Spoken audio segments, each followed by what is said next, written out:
So continue, this person still break the Buddha precepts and indulges in his greedy desires. The other person, meaning the one possessed, is fond of saying that Buddhas are appearing in the world. He claims that in a certain place, a certain person is actually a transformation body of a certain Buddha. Or he says that a certain person is such and such a bodhisattva who has come to teach humankind. People who witness this are filled with admiration. Their wrong views multiply, and their wisdom of modes is destroyed. It's terrible when somebody just talk like that, harming so many souls. This is a drought ghost that in its old age has become a demon. It disturbs and confuses the good person. But when it tires of doing so, it will leave the other person's body. Then both the disciples and the teacher will get into trouble with the law. Because they continue to do bad things, indulging in low desire, despite the moral conduct or despite the law. So of course, after the demon left, they have no more power. Then the law will catch them at the end. Not just misleading people, but having trouble with the law as well. My God, I'm telling you, everybody's a victim, huh? Tell you. You should be aware of this, Ananda and his assembly. You should be aware of this in advance and not get caught up in the cycle of transmigration. If you are confused and do not understand, meaning Anand, because Anand asked him, you will fall into the relentless hell. My God, the Buddha has a lot of energy, huh? He taught all this to Ananda. I don't know, we have to cut it into 3 days, 4 days, but he continued. I don't know how many days he teach Ananda in this. I'm not sure if he teach Ananda in the physical world or he teach in the astral realm, and then when Ananda come back, he wrote it down or tell people. How can a physical Buddha teach so much? Look here. And I cut some of the 20 pages mantra already. It's no use to you. You can't repeat all that.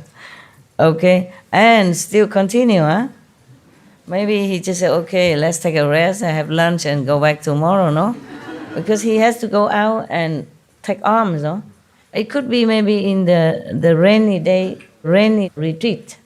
The Buddha has time every day, all day, to teach them and not go out for alms. In the monsoon season, it rains a lot. The Buddha don't let the monks go out to beg for food. But at that time, he already had a lot of disciples, so they bring food and necessity to them instead. I guess that's what it is.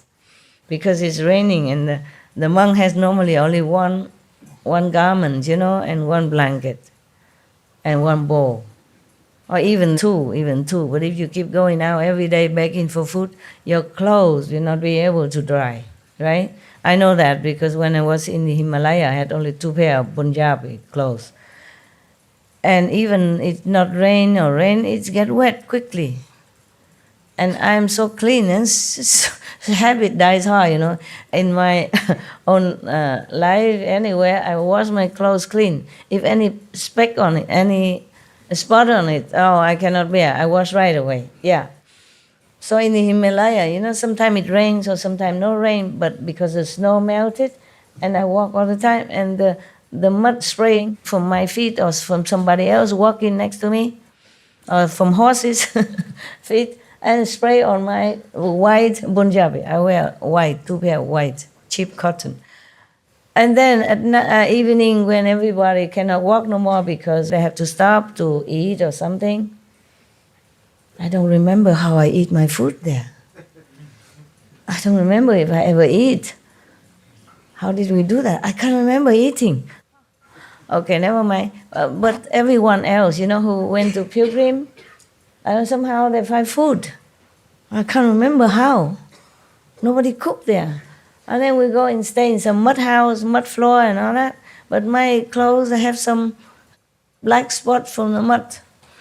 And I wash. And then it won't dry. and I wear another one. But that works only the first day, huh? The second, the third day, the clothes always wet, and I just wear it. I wear it wet. It's not like dripping because I hang behind the fire. The fire they pay for, I didn't pay, so I hang behind people, and it somehow not dripping wet. It just still wet, and I just wear it.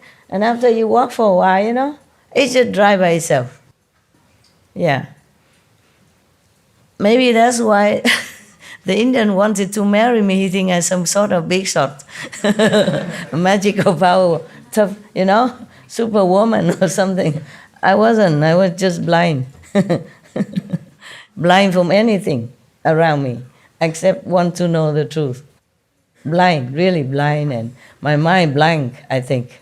Yeah. In Germany, if you're a wife of a doctor, you're somebody, you know, not too bad. I left that kind of life and walking alone like that. Huh? 2 pair of clothes and wearing wet and then dry it by no time. So they think maybe I have too much heat even. Like the solar plexus heat that can dry the body. The Himalaya monks or yogis, they can do that. They dry their clothes with the heat of their body. They don't have tumble dry or clothes dry, nothing like us. And they don't have that many clothes. So they just have to learn to dry themselves by their own body heat. I guess maybe they rub off some of this magical power on me. I didn't learn any of that. I just have no choice. When you have no choice, maybe you have magical power to dry your clothes. The cotton is not so thick. So if I wear for a while, you know, it becomes dry. Very convenient. How cheap you can live there, you know. Nowadays, you have to pay for detergent, for washing machine, for tumble dry, for dryer, and all that. But I have to pay a lot, and I have to clean it now and then. Yeah. I don't know if the civilized life is better than the life in that Himalaya, the life that I lived. I'm not sure which life is better. I don't know which life is more comfortable, more convenient. But it's not like all that romantic. You walk and then you have to go and find your bathroom, and sometimes you're in the wilderness and then you hear some noise and you're scared, you know, some animals. Yeah. And also sometimes you can't find food. Yeah, and now I remember one time. The only one time I remember food is that time. Because I went into a small store, so many pilgrims, and he has only half of the bucket of the flour. You know, the flour that they make chapati. And I can get only one chapati. And that's already lucky. People who come behind, they say, only the empty bucket, no more. Just a small little boy from somewhere village, he has only half a bucket of chapati flour. It tastes like heaven. Oh my God, I never remember anywhere tastes so good like that. I just remember the coming down from the Himalaya, I got that. Anywhere else, I don't remember how I got food. I don't remember if I ate. I cannot really remember. Just that time, only one, because it tastes so good. And then I asked for some more, I don't have more. Tastes so good.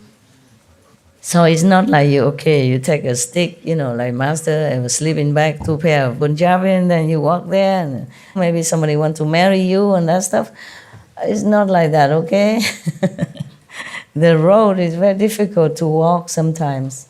And if you're not careful, you fell down and die, okay? Because it's very steep. Some places high mountain, and down there is a river or the ravine, something, you can die anytime. And also because the ice is very slippery, yeah? So do not copy, okay? I don't recommend, really, I don't. I don't know if you can last even a few days because of the austerity of the situation, yeah? Not to talk about falling on the cliff or anything like that. I don't recommend, okay? It is very romantic to hear about it. And it look easy and it sounds easy, it's not. So if you go there, Don't say that Master encouraged you or because the Master advised. No, I don't advise. Okay? I went there, I bring this gift to you, you have it in your bedroom even. Don't go anywhere. Don't go in the Himalaya, it's very dangerous. Dangerous.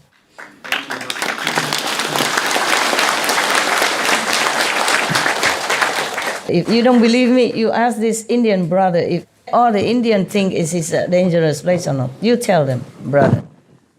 You tell them. That is the reason I took the shortcut. A shortcut, okay. Yeah. You tell them detail about the Indian, how do they think if you don't know where you're going and you don't know which guru to follow, you don't know which guru to find, and there is no road, nothing. So every day it snows and the road is covered, and so I'm still surprised at how the little master came back safely. Yeah, I'm surprised too, now that I know about it.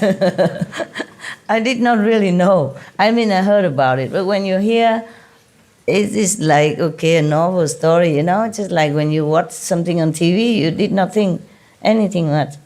But when you do it, it's different, okay? Even if you find a master, everybody looks like really enlightened, but you cannot figure out the difference. It's true. Many so-called monks or other masters just come tell me, I am the guru. I will teach you this, I will teach you that. It's true. And after I stay with them a few days, I know it's not what I want. Yeah, I also don't know how I went back here. It's not only finding the master, but the road and all that, very difficult. Yeah, every comfort that you think you might have because you have money is wrong. Even you have a lot of gold or money with you, you can't even buy food there. You can't find a hotel or anything like that. As your brother said, there's no road. You don't even know which road, and then the roads are all covered with snow and with ice. Please don't go, eh? Please don't. Master, did you go to the Manas Sarovar? They say angels come and... I went also many places. I can't remember much. Manas Sarovar is a lake, right? It's where you bathe and you have immortality. Yeah? It's Heaven's Lake, and in the night and angels come down. And Did you go there? No, I cannot dare. Why not? It's very dangerous and risky, and probably when I'm old, just to see, I'll hire a helicopter and go. If you have helicopter. Helicopter probably is the best solution, so you don't have to walk on dangerous road or slippery road. But helicopter is not always safe in the weather. In the Himalayas, sometimes it changes so quick. Earlier, we used to have all those ideas to go and see places. Now you don't have to go anywhere, and master is there, so that's enough. It's not much that you can search there, okay? Yeah. It's very good, yeah, for good memory, for encouraging people to practice. And it's also good if you want to see it for your satisfaction. But there's not much you can derive from it. Very dangerous, okay? Dangerous. Do they have tiger in the Himalaya? No. Bears? Yeah, bears are. Yeah. Big. Oh, whoever the biggest in here, they're bigger than you. Yeah. And if they roar, your soul leave the body without meditation. No need master. They just roar and come to you, and then your soul just leave automatically, easy. Especially when you go out in the wild looking for a private place to do your business. Oh, man. Yeah, it's not all that romantic, okay? Okay, now the person is in good state of samadhi, but he is still greedy. It's not about greed, but maybe too anxious, too fanatically want to seek union, spiritual oneness, yeah? And so he clarifies his concentrated thought as he greedily seeks for union with God or the divine or whatever. That even still not good. You just let things take its course is better than pushing it. Huh? Because if you're so greedy in such a way or so fanatically seek for union with God when you're not ready, then the demon from the heavens sees the opportunity it has been waiting for. Its spirits possess another person and use him as mouthpiece to come to you and explaining, you follow me, you will go union with God, etc., etc. Same like if any master would tell you.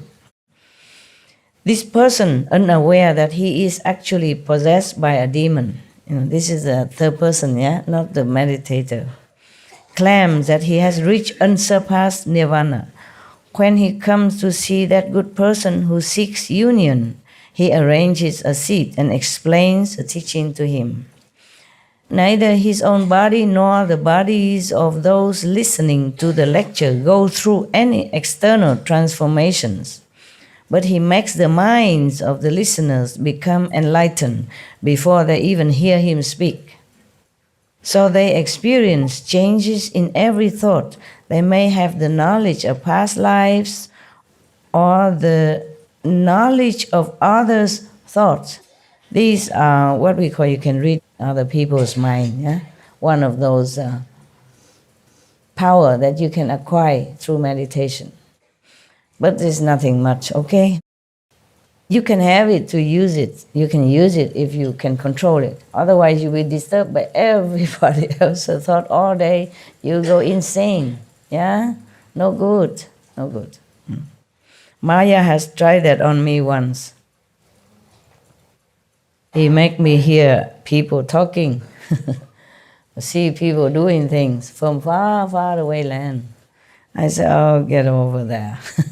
Go away. I don't seek this kind of cheap, I say cheap game, Yeah.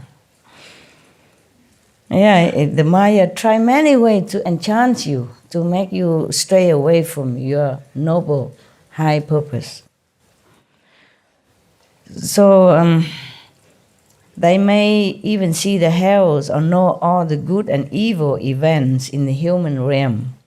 They may speak verses or spontaneously recite sutras. Each person is elated and feels he has obtained something unprecedented. See, this is all for magic. The good person is beguiled and fooled into thinking the other, the preaching one, is a bodhisattva, the possessed one. You see how powerful the demons can be, huh? So powerful. So we really are very vulnerable to all kind of cheating, all kind of misleading. Oh, really terrible. That's why I'm telling you, I feel sorry for everyone, even the worst criminal. Yeah, who knows? Maybe the demon possess him and make him do things like that. Yeah, it happens, Sometimes a criminal, they did something, and when they're out of that possessed state, they don't remember what they did. But of course, the police won't believe him. That is a problem, yeah. I feel really sorry. I feel all the beings on this planet are all victims of some sort, of some influence, either by other beings, by other humans, or by demons. That's why I'm really sorry for them. If I could die 10,000 million times so that everyone can be relieved, I would immediately do it without second thought. Because I feel so slow. Whatever master come and go, the beings are still suffering in darkness. There's no way they can make everyone liberated out of the Maya influence. And they suffer so much, life after life. So, because he believed that the possessed person who preached to him is a bodhisattva, so his thoughts become entangled in lust. Yeah, he say love here, but it's not what we mean by love. In that kind of physical attachment and lust. So he breaks the Buddha's moral precepts. That's why I say lust, I don't say love. Because if you have love in your heart for other beings, for other suffering people, then you won't break the Buddha's precepts. Yeah? And you don't covertly indulge in your greedy desires, as the Buddha described here of the meditator who went astray. But it's my God is not his fault. He just have false thinking, false concept for a moment or two, or maybe even constantly. But he did not intend to harm anyone, and the demon still can possess him. It depends on how you. It's not like, okay, you want to become Buddha or you want to be one with God, then all the demons will come act trouble for you. It's not like that. It depends on why you want it, how you want it. Otherwise, the Buddha also wanted to become Buddha. But the demon also came to him and he told him, get lost. Just like Jesus meditate in the desert, demon also come to him and offer him the whole world. And he said, get behind me, go away. So imagine, Imagine normal people, how much would they be like seduced into doing wrong thing or in the wrong concept. That's why I told you I feel sorry for everyone. It's all victims. Once you came to this physical world, you are vulnerable to all kinds of attacks, all kinds. Not just physical, mental, psychic, emotional, but even spiritual attack.